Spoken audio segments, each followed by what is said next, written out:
My name is Thalos.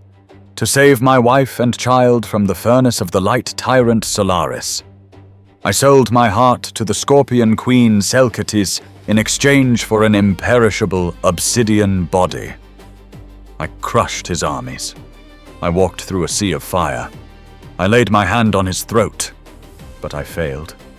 Solaris held the lifelink, an invisible thread binding his heartbeat to my family's.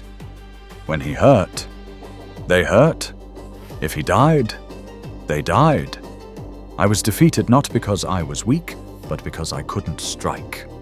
I fell into the abyss, carrying an immortal body and a will that had shattered. The abyss did not greet me with death, but with the silence of ash. I lay amid cold slag, staring at the furnace's mouth in the distance like a bloodshot red eye. My stone body was intact, but my chest felt hollow. I had godlike strength, yet in the end I was only a dog chained by love. I lay there, letting coal dust bury me, waiting for a miracle or an end, but this world offered only brutal bargains. The sand beneath my back shifted. Selkatis rose from the darkness, no longer wearing the arrogance of a queen about to seize a throne. She looked down at me, trash in the dirt, with the eyes of a merchant pricing damaged goods. Are you going to lie here and become the foundation of his tower? Your stone body may last 1,000 years, but your wife and child won't wait that long. What do you want me to do? Crawl back up there and watch him torture them. I can't touch him. Every blow I land falls on their heads. Selkatis drew a bone-white dagger, its hilt carved with a scorpion. She tossed it beside my hand. Metal kissed stone with a dry, dead sound. You failed because you tried to use violence on a man who fears death? He has walled off every path of attack. But greed is what he cannot defend against. I stared at the dagger, then at her. A mad thought sparked. He does not fear your fists. He craves my existence. He wants to eat me to swallow the void, so his light becomes absolute. That is his only weakness. You want me to use you as bait? Selkatis stepped closer and offered her pale wrist.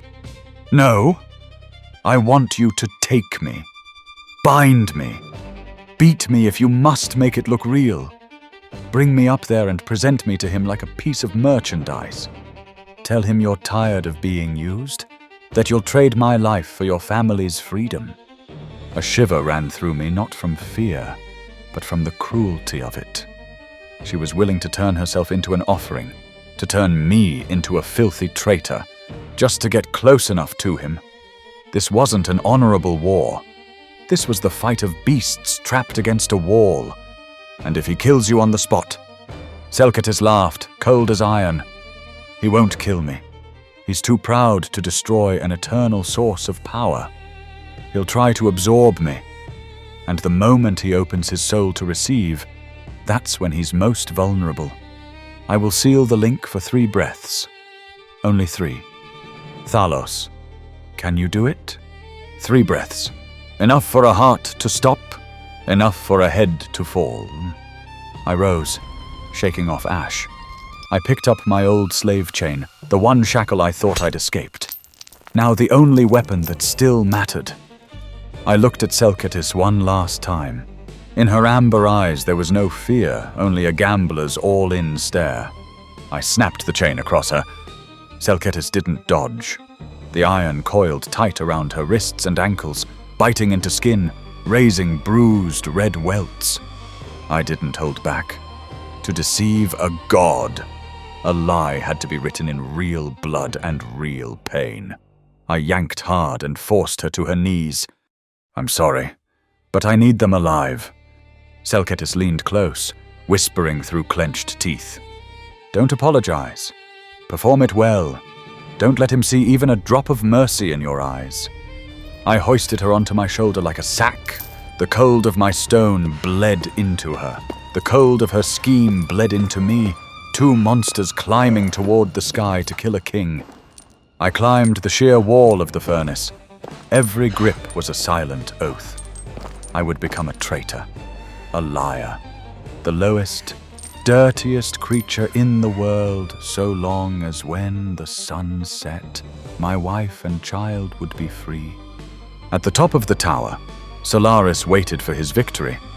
He didn't know what was climbing toward him wasn't a warrior, but a wooden horse filled with venom. I had to reach him before this borrowed courage ran dry. I stepped into the Hall of Mirrors, and the blazing light stabbed straight through my eyes. The cleanliness made me nauseous, no coal dust, no scent of blood, only artificial incense and endless reflections in gilded glass. I dragged Selkatis across the white marble. Her body left a long smear of blood that ruined the sterile perfection. The chain scraped and clinked like a funeral bell. Solaris sat on a floating throne, turning a goblet of red wine in his hand. He looked at me, then at the goddess gasping at my feet, and lifted a brow amused. I expected a suicidal assault, a screaming plea for your wife and child. But this is unexpected. What have you done to your pet, Thalos? I knelt. My stone knees slammed into the floor hard enough to spiderweb cracks through the marble. I bowed my head, not because I feared him, but to hide the sickness twisting in my gut. She deceived me. She promised I would become a god, but I became an empty monster. I don't need this power. I'm tired. Solaris. I brought her here to correct my mistake. I jerked the chain. Selkatis groaned and collapsed at the base of the throne. She acted too well, or perhaps my lashes had truly cracked bone. Solaris lowered his throne and glided closer. His white cloak drifted across the blood without staining. He stared at the Queen of Darkness, his ancient enemy now lying within reach like a broken toy. You want your light to be the only one, don't you? Then take her. Swallow the darkness. In exchange, unchain my family. I only want to take them away. Solaris smiled. The mockery vanished, replaced by a ravenous hunger. His pupils dilated. He didn't look at Selkatis as a person, but as the strongest drug in existence. He had light, but to become a true creator, he lacked the void. You're wiser than you look. Little stone. Balance, yes. That is what I've always sought. Light without darkness is meaningless burning, but with both, I will be eternal. He stepped down from his throne. For the first time, his feet touched the ground. His guard dropped. Why would he fear a man who had just offered up his only weapon? Solaris bent and placed two immaculate hands on Selkatis' head. A lance of white light burst from his palms, drilling into her skull. Selkatis convulsed violently, yet she didn't scream. Black veins rose across her body, writhing like small snakes, slipping into Solaris' hands. He threw his head back, moaning in pleasure. He was drinking her. He drowned himself in the black current mixing into his pure golden blood. I gripped the chain, held my breath. Then Solaris jerked. His smile froze. His white eyes rolled back, not with ecstasy, but with paralysis. At his feet, Selkatis lifted her head. Her amber eyes blazed with a monstrous violet glow. She wasn't being consumed, she was invading. Now, Solaris' body locked like a statue. His nervous system, the intricate web sustaining my family's heartbeat, was sealed shut by a virus of darkness. The lifelink snapped. I didn't rise. I drove every ounce of my stone strength through my arm and whipped the chain. It shot like a cobra, looping 3 times around Solaris' slender throat. He gagged. His hands clawed at his neck, but his fingers no longer obeyed his brain. I looked straight into his eyes one final time. I wanted him to see the face of the man he despised. Swallow that. I yanked hard backward. The sound was obscene. louder and clearer than anything else in that hall. No blood sprayed at first. Solaris's beautiful head tore free under the grinding chain, flew across the mirrored floor, rolled and stopped beside the glass cage that held my wife and child. The headless body stood for a heartbeat, then collapsed like an empty sack. In that instant, the blinding light of the Hall of Mirrors died. The ceiling lens shattered. Outside, the artificial sun atop the tower shifted from white to blood red, then went black as dead coal. Darkness slammed down and swallowed the room. I dropped the chain and lunged for the cage. I smashed the glass, tore my wife and son free. They were still warm. Their hearts still beat. I held them tight, feeling their fragile life trembling in my hands. I did it. I killed the king and saved my family. But in the thick darkness that had fallen, I heard laughter. Not Solaris. It was low, coarse, and echoing from every direction. I turned to the corpse of Solaris. It was twitching.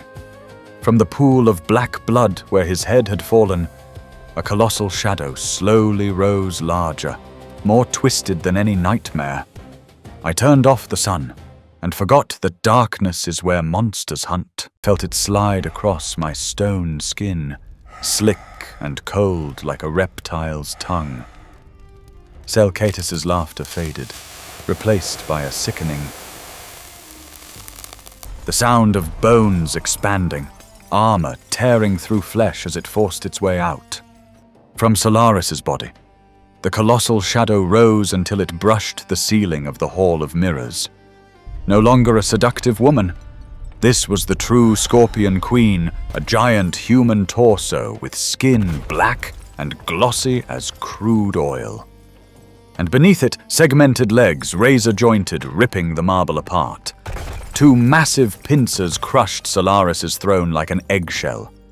But I didn't care. I turned my back on the monster. In my arms was my whole world, my wife, Lyra, and my son, Kale. Lyra, Kale, wake up. It's me. The heat is gone. We're going home. I brushed my wife's cheek. Her eyes opened. My heart, the obsidian stone in my chest, skipped a beat. Lyra's eyes were no longer warm brown. They were pitch black, hollow, lifeless, just like my own stone gaze. She stared at me without blinking, without emotion. Her mouth opened, and a dry rasp came out. I looked at Kael. He was the same. Beneath the thin skin of his neck, small lumps crawled, moving like maggots at a feast. Do you know why Solaris kept at the burning temperature for 3 years? To torture you, you fool. Her voice boomed like thunder, shaking the remaining mirrors. He used light to restrain my children. He knew the royal blood in your wife and child was the perfect host, so he used solar radiation to keep the larvae in hibernation. He was a refrigerator preserving fresh meat. And you just pulled the plug. I went numb. The truth struck harder than any blow. I didn't save them. I activated their countdown to death. No, you promised. You said your venom would save them. I said the venom would sever the link to Solaris. I never said it would save the human part of them. Now the lights are out. They're hungry, and they can smell the delicious obsidian on you. The moment she finished, Lyra lunged at me. Not the embrace of a long separation. She opened her mouth, revealing long, sharp teeth, and bit into my stone shoulder. Kael sprang onto my chest, claws raking wildly at the obsidian core, trying to dig it out like a starving animal. Stop, Lyra Kael. It's Dad. Don't do this. I had the strength to crush Solaris's skull, to smash the entire tower, yet I stood still like discarded stone. I didn't dare strike them away. I was afraid their skin, already growing scales, would tear under my rough hands. So I let them bite, claw, rip at my immortal body. Their scratches didn't hurt me, but the sight of my son snarling like a beast shattered my soul piece by piece. Selkatus stepped forward. Her shadow drowned my ruined little family. With one enormous pincer, she shoved my wife and child aside like dolls. Then she clamped my waist and lifted me into the air. You played the Trojan horse well, Thalos, but now Troy has fallen, and the horse is only splintered firewood. She carried me to the edge of the Hall of Mirrors, where a window had been blasted open. Below yawned the endless abyss of the royal sewer, the underground throat that swallowed an entire kingdom's filth. I looked at my wife and child one last time. They crawled upright, black eyes locked on me with no recognition at all, then turned and dropped to their knees at Selketis' feet, worshipping her as their new mother. I will kill you. I swear it. Try keeping your pathetic life first. She released me. I fell into the dark. The wind screamed like mocking laughter. I plummeted past tower levels, through waste pipes, slammed again and again into rusted metal walls. I crashed into black, stinking water at the bottom of the sewer. The sewage rose to my chest. I forced myself up not from physical pain, but because despair weighed heavier than 1,000 tons of stone. I leaned against the damp wall, tilting my face toward a tiny hole far above. There was no sun now, only eternal black. I won the war and lost my entire life. I closed my eyes and let the filthy water wash away the last fragments of the hero named Thalos. Now there was only a monster abandoned in darkness. But in the silence, I heard choking coughs from the sewer's hidden corner, and the weak clink of metal. The stench of ammonia hit like a fist, thick, burning. City-wide urine turned into air. I waded through black sewage, following the weak, metallic cough echoing ahead. Down here, rats were more terrifying than palace guards, but I had nothing left to fear. I was the man who killed a god, only to hand his family to a demon. In the darkest corner, where waste poured from the main pipe, I found him. The Gilded Sentinel. The massive killing machine that had nearly split me in half at the city gate now sat slumped against a wall, slick with moss. His pure gold armor, once radiant, was dulled, blotched with black rust. The fusion core in his chest, the thing that had burned like a star, was now only a trembling ember, flickering like a candle in wind. He was dying without his master's power. He lifted his heavy helm to look at me. The twin red eye slits were no longer blazing, only faint, fading lines of light. He tried to raise his Kopesh greatblade. His arm shook, then gave up. The sword fell into the filth with a wet splash. You turned off the light, you idiot. Then kill me. I'm done. Or step aside so I can drown. I sat across from him, letting the sewage rise to my chest. Two enemies who should have hated each other forever, now sharing the same mud, the same defeat. I want to take your head, slave, but my blade is cold now, and my king, he was wrong. He used light to imprison darkness, forgetting that darkness can hunger. He coughed hard. Grey smoke leaked from the seams of his helm. He tilted his chin toward the ceiling of the sewer, where the palace above still rang with distant scorpion shrieks. Do you hear it? Her brood is feasting. They'll eat the royal line, then the common people, and finally this world. You have an obsidian heart, immortal, but you'll live forever inside Selketis' stomach. I can't save them.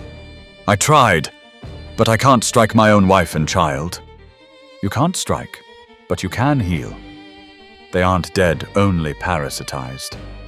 My king's light didn't kill the larvae. It only put them to sleep. Your darkness fed them into growth. But he hesitated, then removed his golden mask. For the first time, I saw the face inside. Not a monster, just a scarred man. Old, exhausted, the face of a warrior who had lived too long. If fire and stone are fused, you get magma, you get dusk, A hybrid light strong enough to draw the larvae out without burning the host to ash. I stared at him, then at my own chest. The obsidian core still pulsed, slow and stubborn. How? The sentinel forced himself upright and awakened the last power in his chest core. His armor began to heat not the blinding white of Solaris, but a calm, molten gold orange. He stepped closer. Your stone body is cracked. Thalos. Hard, but hollow. Let me fill it. He didn't wait for my permission. He wrapped his arms around me. Heat detonated between us. I heard the hiss as a metal softened and dripped from his armor, spilling over my shoulders, seeping into the fractures in my stone skin. Pain. Catastrophic pain. Not flesh pain, invasion pain.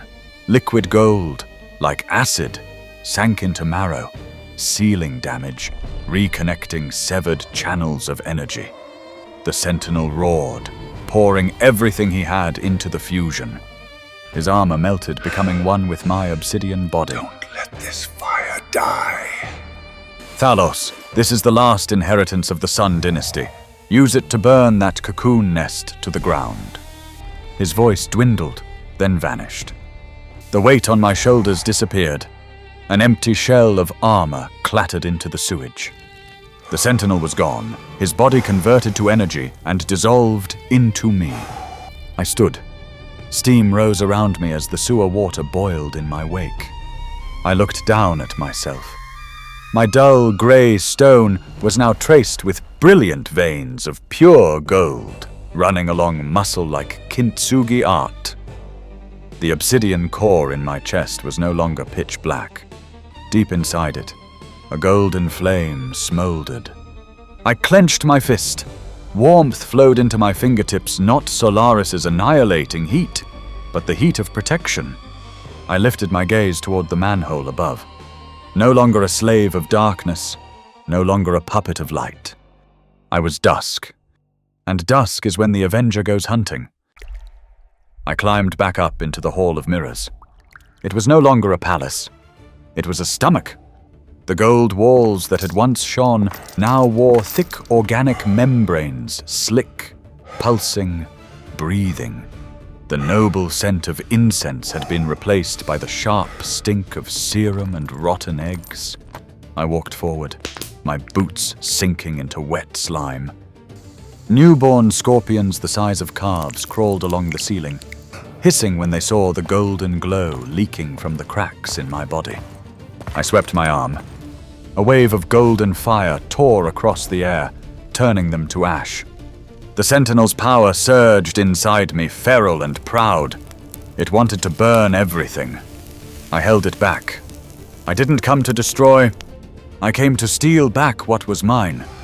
In the center of the hall, beside Solaris's dried-out corpse, my wife and son were there. They weren't standing. They were crawling. Lyra's body had warped. Her spine arched, punching through the skin of her back into glossy black spikes.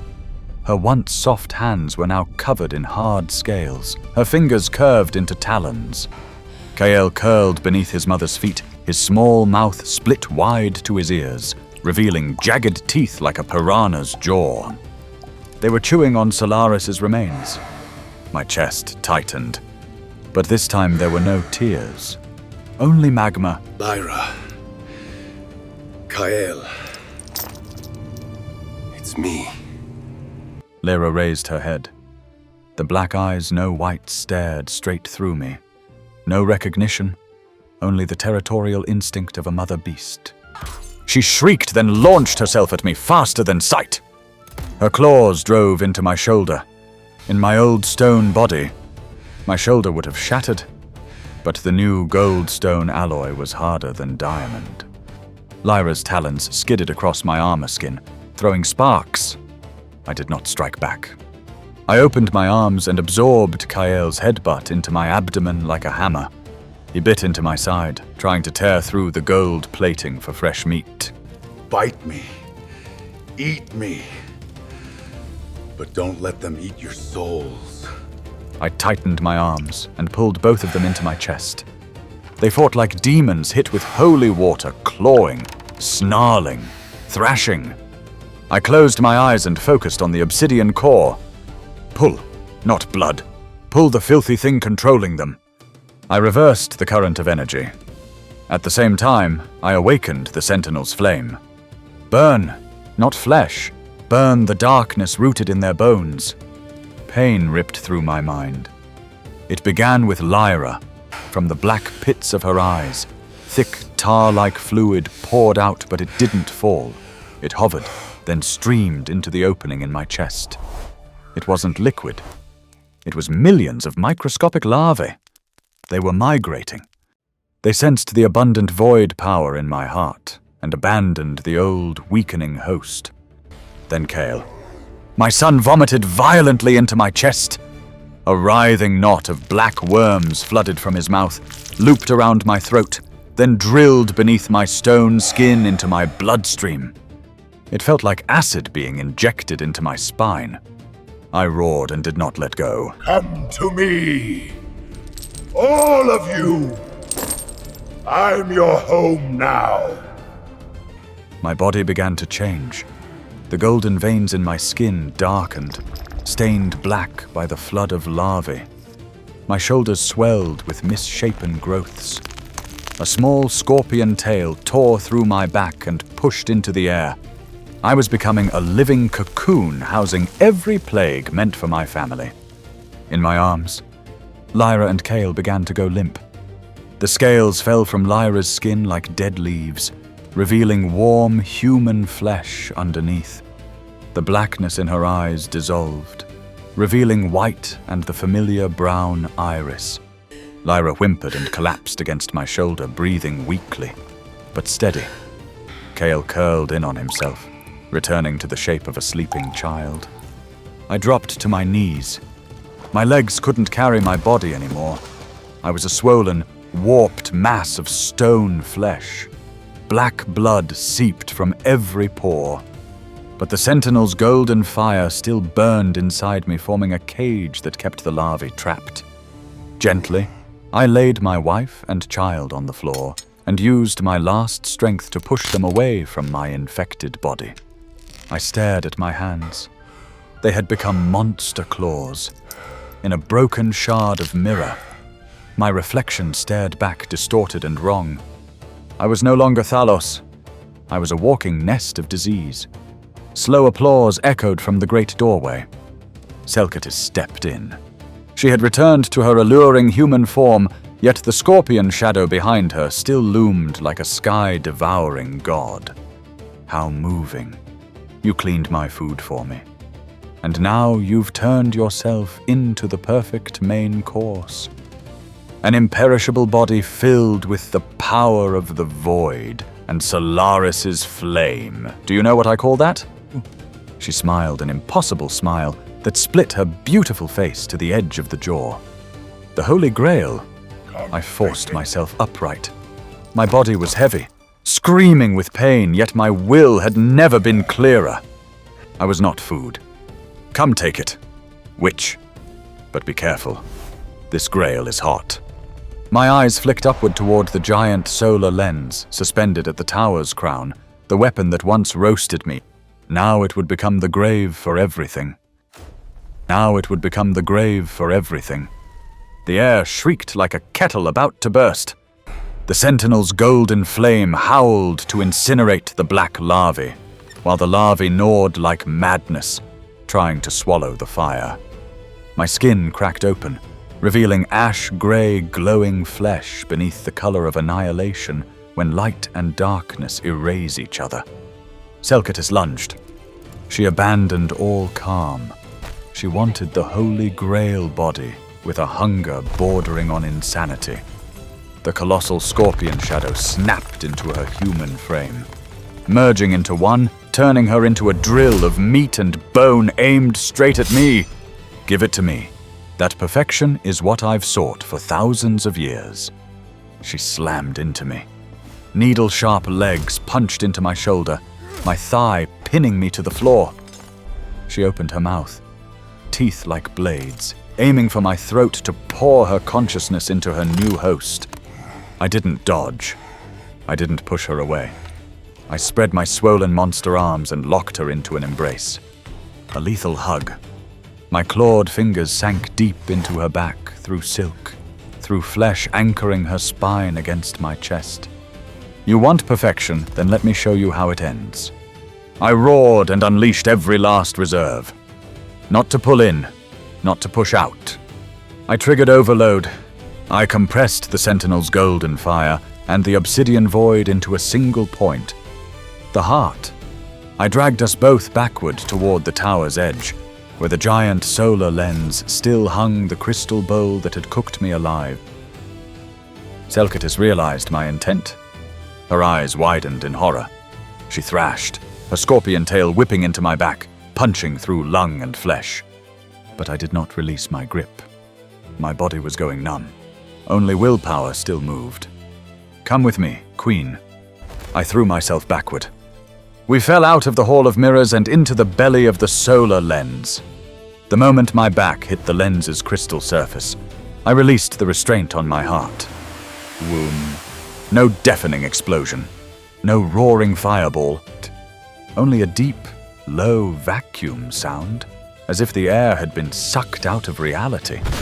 Two opposing forces, golden fire and black void, collided at the lens's core. They didn't explode. They cancelled each other, creating an ash-gray shockwave. The grey wave washed over Selkatis. She opened her mouth to scream, but the sound turned to stone inside her throat. Her flesh, her scorpion tail, her arrogance, her ambition. Everything shifted from glossy black to dull limestone grey in a blink. She crumbled into powder. The wind took her. Nothing remained. The grey wave rolled into me. I felt absolute cold. The larvae inside me froze and died instantly.